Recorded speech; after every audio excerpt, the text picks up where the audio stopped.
What's up, guys? It's Brent with the DTP, and here's another episode of the CANIS Pro Series. Today, we're going to be going over the dog training evaluation. What's the point of the dog training evaluation? What are the stuff that we're looking for? And how is this going to elevate your dog training service and connection with your clients to that next level? I'm going to coach you guys through things that I do. Some of you guys may be already doing some of this stuff, but this episode is going to be directly correlated to my last episode, which is how to talk to leads on the phone so that they want to work with you and that they want to come into the evaluation, right? I would listen to both of these episodes back to back for this one to make a lot more sense, okay? So let's open up with the real basic, first obvious question. Why do we do training evaluations in the first place? So for me, the number one reason I do dog training evaluations is because I need to seek out the truth, right? Like, how many times have you talked to a client and they're just completely off with what's going on? Like, you already know it on the other side of the phone. I would say less than 50% of the time are clients actually accurate with their read or assumption or interpretation of what their dog is doing. And because I love dogs and because I love dogs living with people, I want to do the best to advocate for this dog. Like, it doesn't sound like your 4-month-old puppy is a savage, aggressive boy. It just seems like he's really mouthy and likes to play with his mouth. You know what I mean? So it's important for us as dog trainers to just make sure that we're seeking out truth. Like don't just have assumptions. Don't just assume that what the dog owner is saying is correct. Like there's good information that they're giving us, but not always is their interpretation of the situation correct. The second reason we do evaluations is sometimes we have to bring perspective to the big picture here.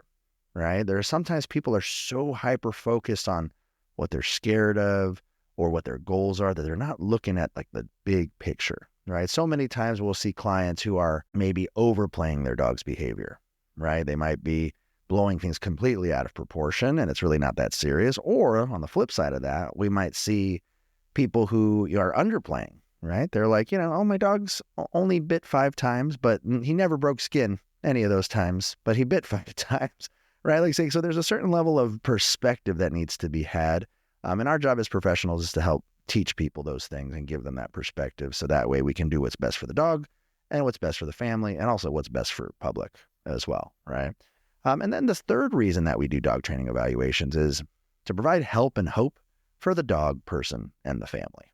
Right? So help and hope, help for me is anytime that I can tell you what's normal, what's not normal. Anytime I can help give you a solution, anytime I can help make your situation better and leave you better than how I found you, that's going to be huge. That's going to be huge for me, right? It actually is like an emotional paycheck that I get from that. And then also, a lot of the people that come in with dog training problems, they're suffering, right? Like they think there's no light at the end of the tunnel. The questions we get asked all the time is like, is my dog helpless? Like, is he fixable? Like, is he a lost cause? Like they say stuff like that. And the problem with that is this is a person who doesn't have any hope. So as long as I have the truth and I can help build perspective on my clients, then I can help them and I can provide them with hope, which I think is one of the most powerful forces we can have when working with a client. Those are my 3 main reasons why I do dog training evaluations. All right. There's been a couple scenarios where, I've done evaluations at homes, I've done evaluations at parks, I've done evaluations at my facility. My favorite place to do evaluations is going to be at my facility. And I'll tell you why. Not only is it convenient for me because I don't have to drive around town, but also I don't need to go to someone's house to see that they're going to try and snap at me. You know what I mean? Like, I believe you. Like, I don't need to put myself in that situation that your dog is aggressive at home.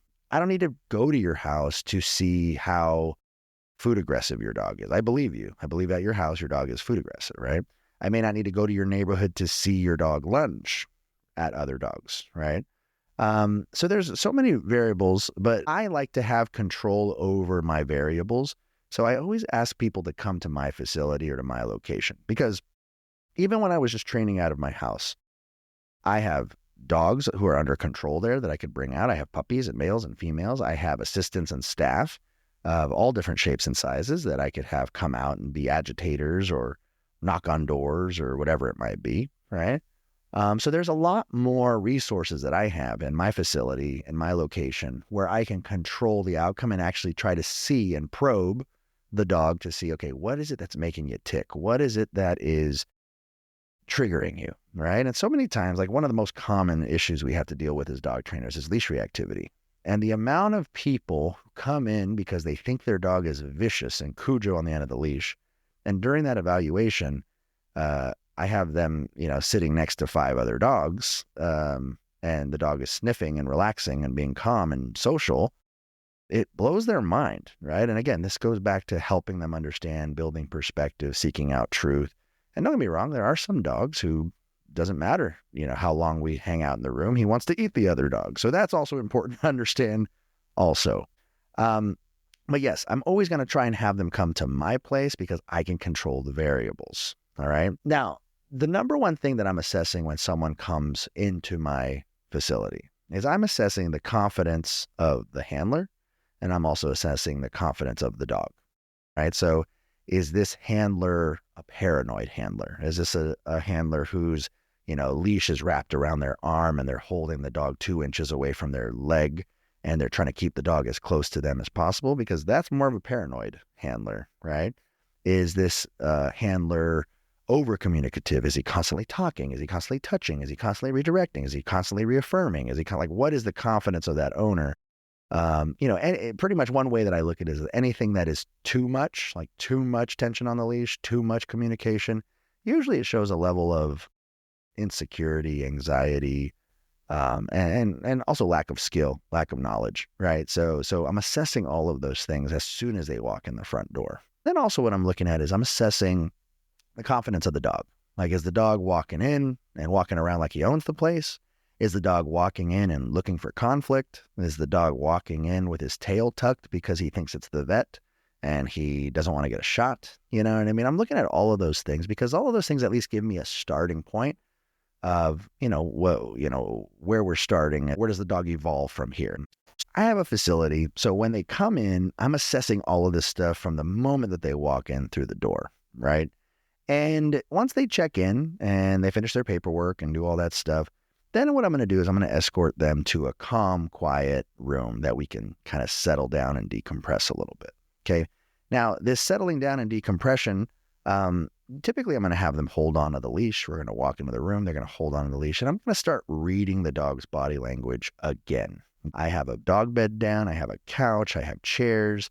I'll offer the owners water. My focus in this moment is just to get everyone to relax and get comfortable and open up a little bit, because really what I want to see is I want to see how the dog behaves when he adjusts to an environment. Now, if I'm dealing with a kind of a skittish dog, it might take him a minute to normalize and get used to the environment. It might take him 10 minutes, 15 minutes, 20 minutes, 30 minutes.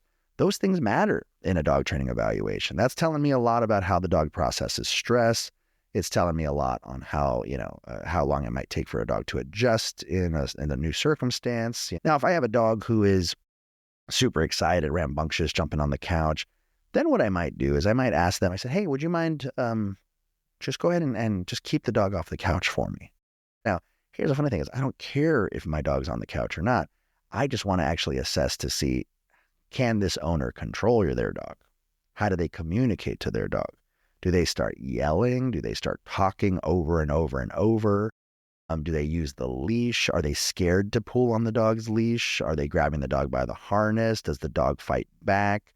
I'm assessing all of these things because what I'm really trying to get an understanding is like, what are the habits that they've practiced the most?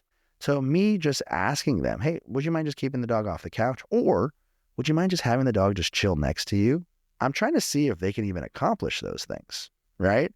And so this is going to, again, tell me a lot about what the relationship is like, all of the above, okay?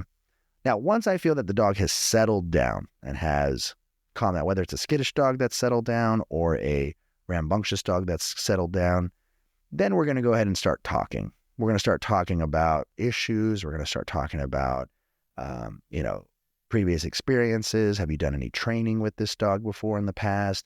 And if they have done some type of training, I will ask the owners, once the dog has settled, to demonstrate some of that training, right? Because a nervous dog won't look too good, and also a super high aroused, rambunctious dog won't look too good. So once the dog has calmed down, Then what I can do is I'm going to say, okay, here's some treats, here's some toys, here's a leash. Go ahead and show me whatever you know and just demonstrate some of the things, that your dog has learned. Now, what this tells me, if they have anything learned, right? It tells me the amount of effort that a parent might be putting into their dog, right? So let's say this dog knows a couple tricks, and let's say they're simple tricks, but they're freaking solid tricks. Well, that tells me that I have a pretty engaged owner. I have an owner who will put in the work, but just needs to be taught the right type of work. Let's say the owner said, oh, I've done 6 private sessions and I see the connection between the owner and the dog, and it kind of sucks. Maybe they're out of practice, but also, we know if we've achieved a goal, it's easy to remind the dog to give me the same performance that we achieved in the past. So it just gives me an idea of who actually trains the dog, who doesn't train the dog. Gives me an idea of, what level of commitment, how much work has been put in with a dog, if they claim that they've done training before in the past, right? So this is important for me to understand. If I see that the foundation is strong, but the system is weak, then I can work with that person. That's a private session client. That's a group class client, potentially. If I have a client who says, oh, I've done 10 private sessions, but the dog sucks, that tells me they're probably not good practicers. They're probably not good students.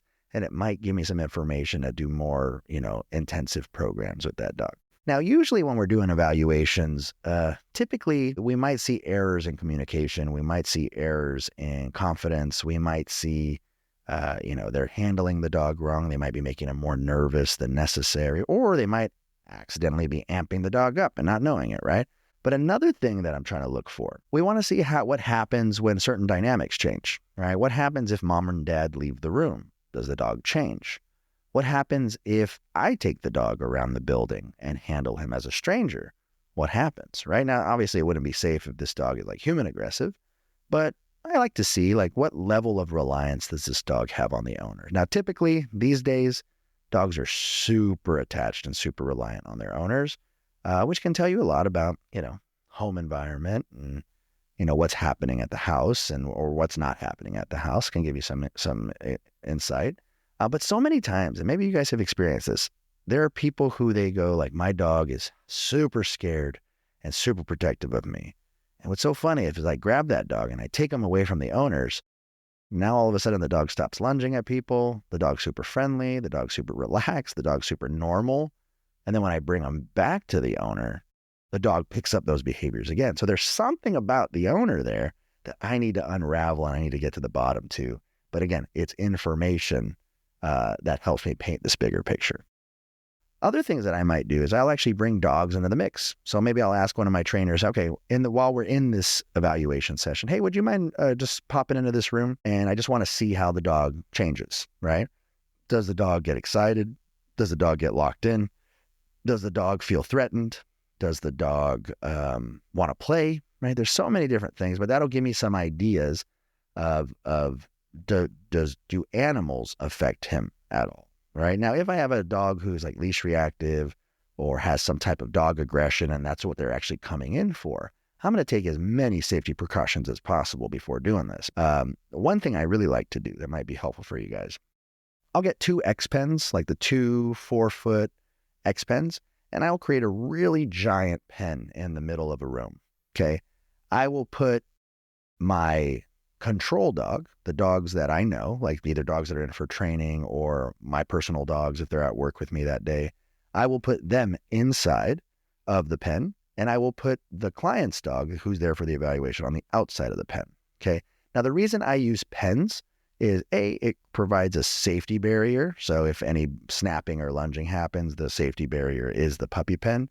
But also I like pens because they allow 360 degrees of inspection, right? Versus if I just used a fence, that might create some barrier aggression because there's only one way in, one way out type of stuff. But when I have a pen, 360 degrees, dogs can spin around, dogs can turn around, dogs can run around while they're inside of the pen. And it just allows for a little more natural dog interaction. Now, guys, the amount of times I have clients that come in and think that their dog is hyper dog aggressive, like they think their dog will kill another dog. And the amount of times that I've done this protocol with the puppy pens, it's probably 8 out of 10 clients that come in, right? Like 8 out of 10 clients who think their dog's a killer. At some point, I will show them, look, your dog's not a killer, but he doesn't know how to read social cues, but he doesn't like it when his leash is tight, but he actually wants to play and he gets really frustrated and it looks like aggression, right? But I would never be able to assess that stuff if I didn't set up the puppy pen or if I didn't have the safe dogs to practice with and assess this with, right? So again, and more of another reason why it's important to have evaluations happen in a controlled environment that you control versus a place that the dog might have an emotional connection to, territorialism. It's going to be easier in a neutral environment, definitely. Okay. So we've introduced a dog. If the dog has some type of dog aggression, again, we're just trying to find the truth. We're trying to see what is it that might be leading to this aggression. Is it lack of socialization at a young age? Is it the dog just misinterpreting cues? Does the dog not have enough practice around cues? Does the dog not know how to settle around other animals? All of these things are going to be important things for us to pay attention to. Now, as I said earlier, a lot of people always ask, like, is my dog a lost cause? Is this, should I still have hope? And usually at the end of these evaluations, what I want to understand what I'm dealing with as a trainer. I also want to understand what I'm dealing with my clients. Now I need to get to the bottom of the family dynamics. Who is the closest to this dog? If I were to prescribe any type of training protocols, who would actually be the one who trains this dog, right? There's a variety of different clients. Sometimes it's not the owner of the dog that you're working with, but you're working with the housekeeper or the maid or the little sister or the cousin, right? And so part of what my job is there is to really let people understand how involved a human needs to be in this training process. I think understanding who the dog is the most bonded to, understanding, what kind of relationships there are in the family is important, because then we can also understand what hurdles there might be. Like some of the hardest dogs to train are dogs who live in big, big families where there's like 4 generations of people living under the same household, and the dog doesn't know what to do because everyone's asking them to do a bunch of different stuff. So understanding the family dynamics and also trying to figure out who's going to actually do the work, who has the actual time to do the work. And in those scenarios in an evaluation, I will ask them and or tell them what I need in order to be successful.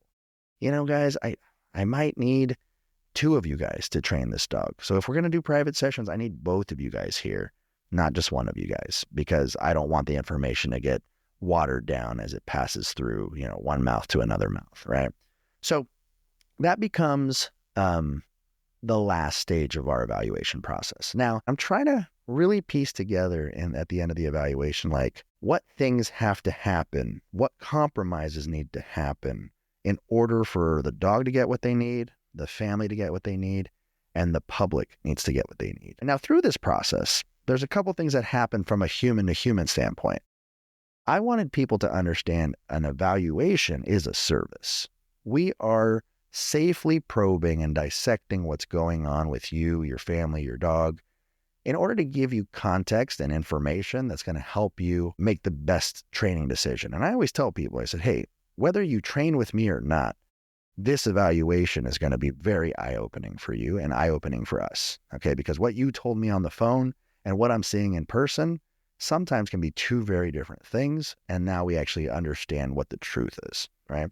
So every client at the end of evaluation, they need to feel, wow, this service was actually pretty freaking awesome. It needs to feel worth it, and they need to feel their expectations need to have been surpassed ultimately. Now, when you have that feeling where someone feels like they got way more than what they paid for, they're super satisfied, this is the best mindset to actually start making recommendations now. This is where you can pitch them whatever program, you want to pitch them. Now, I'm not going to continue this episode and start talking about sales strategies and packages and things like that. But when you do a good evaluation, you have such a strong hand to play that making sales become really, really easy if you know what you're doing. So anyways, I hope that this was helpful. I hope that, even just having a brief conversation about how I do evaluations and kind of the stages in which it happens, I hope this was helpful for you guys, a little eye-opening. If you guys have any questions on this, just feel free to reach out on our DMs on Instagram, or feel free to email us at the dogtrainerspodcast@gmail.com, and I'd be happy to go in more depth with any questions that you guys have. All right, this is another episode of the CANIS Pro Series. My name is Brent LaBrada, and I'll see you guys on the next one. Peace. Thank you for listening to the Dog Trainers Podcast, a podcast created by dog trainers, for dog trainers, or anyone who's ever fallen in love with man's best friend. We really hope that you enjoyed this episode and can't wait to be back with you guys. Be sure to follow us at Dog Trainers Podcast on TikTok, Instagram, and YouTube. And don't forget to punch the hell out of that subscribe button and leave us a review. Remember, guys, this is your podcast. You're the best listeners in the world, and we'll see you next time.